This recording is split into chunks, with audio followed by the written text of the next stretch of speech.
আসসালামু আলাইকুম। আমরা কম বেশি সবাই জানি যে কিউআর কোড কি বা এটি দেখতে কিরকম হয়। আজকে আমরা শিখব যে এইচটিএমএল এর মাধ্যমে কিভাবে একটি কিউআর কোড ক্রিয়েট করতে পারি এবং এইচটিএমএল এর মাধ্যমে এই কিউআর কোডটি ক্রিয়েট করা অনেক সিম্পল। এই কিউআর কোডের সাথে আপনি আপনার পছন্দ মতো ওয়েবসাইট দিতে পারবেন। হতে পারে আপনার পোর্টফোলিও ওয়েবসাইট বা আপনার কোনো বিজনেস ওয়েবসাইট রয়েছে, সেটি আপনি দিতে পারবেন এবং কিউআর কোডটি স্ক্যান করার পরে আপনার সেই পেজটিতে নিয়ে যাবে। সো এই পুরো বিষয়টি আমরা প্র্যাকটিক্যালি দেখব শুধুমাত্র এইচটিএমএল এর মাধ্যমে। আপনি নিজেও চিন্তা করতে পারবেন না যে এইচটিএমএল এর মাধ্যমে এটি ক্রিয়েট করা কতটা সিম্পল। সো চলুন শুরু করা যাক। তার আগে আমি একটু বলে রাখি যে আমার এইচটিএমএল এর পুরো কোর্সটির লিংক আপনি এই ভিডিও ডিসক্রিপশনে দেখতে পাবেন এবং আমি আশা করি আপনারা সব ভিডিওগুলো দেখেছেন। সো এখানে আমরা কিউআর কোডটি ক্রিয়েট করব। প্রথমে আমি একটি ইমেজ ট্যাগ নিব এবং এখানে আমি গুগল এপিআই চার্টের মাধ্যমে এই কিউআর কোডটি শো করব। সো আমি লিখতে পারি https://chart.apis.google.com/chart। দেন আমরা এই চার্টের ভিতরে কি চাচ্ছি? QR code. তাই আমি এখানে লিখব CHT = QR।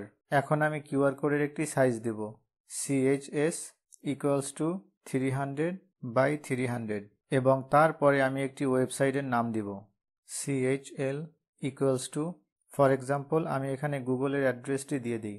এখানে আপনি আপনার ওয়েবসাইটের অ্যাড্রেসটি দিবেন, পোর্টফোলিও ওয়েবসাইট বা ই কমার্স ওয়েবসাইট বা হতে পারে একটি ব্লগিং ওয়েবসাইট। আপনার পছন্দ মতো ওয়েবসাইটের নামটি দিবেন এবং যখনই আপনি এই কিউআর কোডটি স্ক্যান করবেন আপনাকে এই ওয়েবসাইটটিতে নিয়ে যাবে।